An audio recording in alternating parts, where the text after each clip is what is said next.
ये पपीता मेरा है, इस पर सिर्फ मेरा हक है। नहीं, पपीते का पेड़ तो मेरे हिस्से में लगा है, इसलिए ये पपीता मेरा है। इस पर सिर्फ मेरा हक है, मैं इसे हर रोज पानी देती हूँ। लेकिन पपीते की डाल तो मेरे घर की तरफ झुकी है ना, हर रोज पत्ते गिरते हैं, सारी सफाई मैं करती हूँ, इसलिए इन पपीतों पर मेरा हक है। दो बुढ़िया के घरों के बीच सिर्फ एक दीवार का फासला था। दीवार के एक तरफ पपीते का पेड़ लगा था और उसकी डाल दीवार के दूसरी तरफ थी, यानी सारे पपीते दीवार के दूसरी तरफ ही लगते थे। बस इसी बात को लेकर दोनों बुढ़िया लड़ रही थी। इस बात का फैसला आप सरपंच जी करेंगे। ठीक है, देखना इस पेड़ की तरह सरपंच जी का फैसला भी मेरे हिस्से में ही होगा। ये तो वक्त ही बताएगा, चल चुपचाप। दोनों सरपंच जी के पास पहुंच गए। दोनों ने अपनी अपनी बात रखी। गंगा यमुना, आप दोनों सगी बहनें होकर इस तरह एक पेड़ के लिए लड़ रही हो। वो पेड़ आपकी माँ ने लगाया था। आप दोनों के झगड़े की वजह से घर के बीचों बीच दीवार उठा दी थी उन्होंने। सरपंच जी, ये सब तो हमको पता ही है, हमारा जल्दी से फैसला कर दो। पेड़ की डाल और सारे पपीते मेरे घर में लटका करते हैं, तो उन पपीतों पर भी मेरा ही हक हुआ ना। लेकिन सरपंच जी, वो पपीते का पेड़ तो मेरे घर में लगा है ना, तो हक भी सिर्फ मेरा बनता है। सरपंच को दोनों की ही बातें ठीक लग रही थी। वो आज पहली बार कोई फैसला करने में असमर्थ था। इन दोनों का फैसला कैसे करूं, कुछ समझ में नहीं आ रहा। हाँ, ये सही रहेगा। अरे इतना काहे सोच रहे हो सरपंच जी, जल्दी से अपना फैसला सुनाओ। देखो, मैं तुम दोनों को 1 हफ्ते का समय देता हूँ। तुम दोनों में से जो भी उस पेड़ का पका पपीता पहले खिलाएगा, उस पेड़ पर उसी का हक हो जाएगा। सरपंच जी, आपका फैसला मुझे बहुत पसंद आया। पपीता तो मेरे हिस्से में ही लगा है, 1 हफ्ते के अंदर मेरा पपीता पक जाएगा, फिर आपको खिलाऊंगी। पेड़ तो मेरे घर में लगा है, पक्का पपीता तो मैं ही खिलाऊंगी सरपंच जी को। अच्छा, मेरा सर दर्द हो रहा है, अपने घर में जाओ, वहीं लड़ो जाके। 1 हफ्ते बाद जब पपीता पक जाए तब मिलना। गंगा यमुना वहां से चली गई। रात में दोनों सो गई। अगली सुबह यमुना सोकर उठी, नहाया धोया, उसके बाद पपीते के पेड़ पर पानी डालने चली गई। वो पेड़ पर पानी डालने जा ही रही थी कि तभी पानी डालते डालते रुक गई।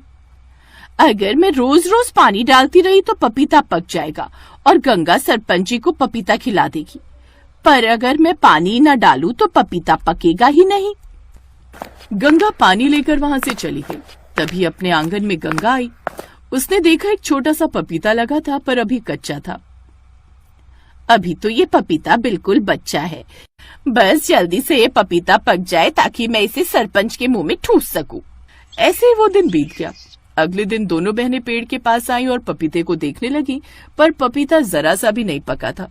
बिल्कुल वैसे का वैसा ही था जैसा पहले दिन था। ये पपीता पक क्यों नहीं रहा बुढ़िया? क्योंकि मैंने पानी देना ही बंद कर दिया है। जब तक पानी नहीं पड़ेगा तब तक पपीता नहीं पकेगा। क्या? तो मैं भी आज के बाद इस पेड़ के नीचे की सफाई नहीं करूंगी और सारे पत्ते काट दूंगी ताकि धूप से ये पपीता पक जाए। तो इस तरह यमुना ने पेड़ को पानी से सींचना बंद कर दिया। दूसरी तरफ गंगा ने उस पेड़ के सारे पत्ते काट दिए। अब उस पेड़ में पपीते के अलावा कुछ नहीं था। धूप सीधा पपीते पर पड़ रही थी, पर तीसरे दिन भी वो पपीता नहीं पका। ये सब हो क्या रहा है? ये पपीता तो दिन ब दिन सड़ता जा रहा है। उधर सरपंच से उसके मुनीम ने कहा, सरपंच जी, आपने उन दोनों बुजुर्ग औरतों को इतना आसान रास्ता क्यों बता दिया?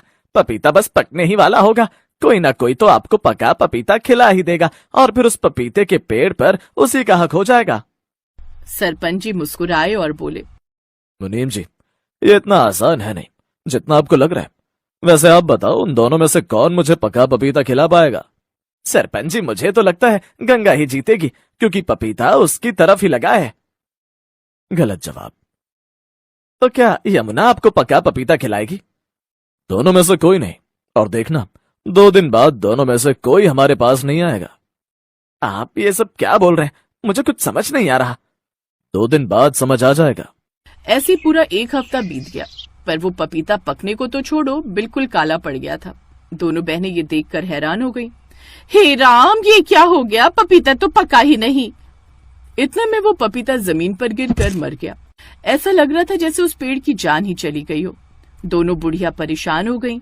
ये सब क्या हो गया? हमारी माँ की आखिरी निशानी खत्म हो गई। ये पेड़ तो सूख गया। वहीं दूसरी तरफ सरपंच जी। देखा मुनीम जी, पूरा 1 हफ्ता गुजर गया, रात होने को है, पर वो दोनों न्याय मांगने नहीं आई। सरपंच जी, कहीं आप अंतर्यामी तो नहीं? आपने 2 दिन पहले जैसा कहा था वैसा ही हुआ। मुनीम जी, मेरे साथ उनके घर चलो, सब समझ जाओगे। उन दोनों को आज हमारी जरूरत है, वरना सब तबाह हो जाएगा। ठीक है, चलिए सरपंच जी। सरपंच जी मुनीम के साथ गंगा यमुना के घर पहुंचे तो देखा दोनों बिल्कुल शांत जमीन पर बैठी थी। कहीं ये दोनों टपक तो नहीं गई? नहीं मुनीम जी। लेकिन इस पेड़ को क्या हुआ? 1 हफ्ते में ही मुरझा गया। शांत रहो। अरे गंगा यमुना, उठो, क्या हुआ? पपीता खिलाने नहीं आई? सरपंच की आवाज सुनकर दोनों उठ खड़ी हुई और जोर जोर से रोने लगी। अब रोने से कोई फायदा नहीं। ये पेड़ तुम्हारी माँ की प्रेम की निशानी थी। तुम दोनों ने उसमें अपना अहंकार डाल दिया, इसीलिए आज उसकी ये हालत हुई है। तुम दोनों ने जीतने की नहीं बल्कि एक दूसरे को हराने की कोशिश की, इसीलिए ये पेड़ खुद हार गया। अगर दोनों लोग मिलकर इस पेड़ की सेवा करती, हर रोज पानी देती, प्यार से इस पेड़ के नीचे 2 मिनट बैठती, तो 1 हफ्ते तो क्या, 4 दिन में वो पपीता पक जाता। इस पेड़ का ही हक मांगने आई थी ना तुम दोनों, पर अब तो ये किसी का नहीं रहा। तुम्हारी माँ की आखिरी निशानी भी चली गई। आपने बिल्कुल सही कहा सरपंच जी, हम कभी आपस में प्यार से नहीं रहे। मैंने पेड़ में पानी देना ही बंद कर दिया। हर कोशिश की कि पपीता ना पके, इसीलिए ये सब हुआ। हमें माफ कर देना माँ, हमें माफ कर दो सरपंच जी। रोना बंद करो। मुझे पपीता खाने का कोई शौक नहीं है। मैंने तो जानबूझकर ऐसी शर्त रखी थी कि जो भी मुझे इस पेड़ का पका पपीता खिलाएगा, ये पेड़ उसी का। मैं जानता था वो पपीता कभी पकेगा ही नहीं। अब तो पक्का हो गया कि आप अंतर्यामी हो। शांत खड़े रहो मुनीम जी। पर अगर तुम दोनों को अपनी गलती का एहसास सच में है, तो एक साथ प्यार से रहना शुरू करो। इस पेड़ को प्यार के पानी से सींचो, फिर से एक दिन खिल उठेगा ये पेड़। चलो मुनीम जी। इतना बोलकर मुनीम जी चले गए। दोनों बहनों ने एक दूसरे को गले लगाया। अगले दिन ही उन्होंने बीच की दीवार तोड़ दी और उस पपीते के पेड़ की मिलजुल कर सेवा करने लगी, उसे पानी देने लगी, जिसका परिणाम ये रहा कि 1 हफ्ते के अंदर वो पेड़ फिर से हरा भरा हो गया। ढेर सारे पपीते भी पक गए। इस पपीते में बहुत मिठास है। हमारी माँ के प्रेम की मिठास है इसमें दीदी। हम दोनों आपस में मिल गए और हमारा पेड़ भी हरा भरा हो गया। इन सब के पीछे सरपंच जी का बहुत बड़ा हाथ है। चलो सरपंच जी को पका पपीता खिला कर आते हैं। ये तुमने बिल्कुल सही कहा।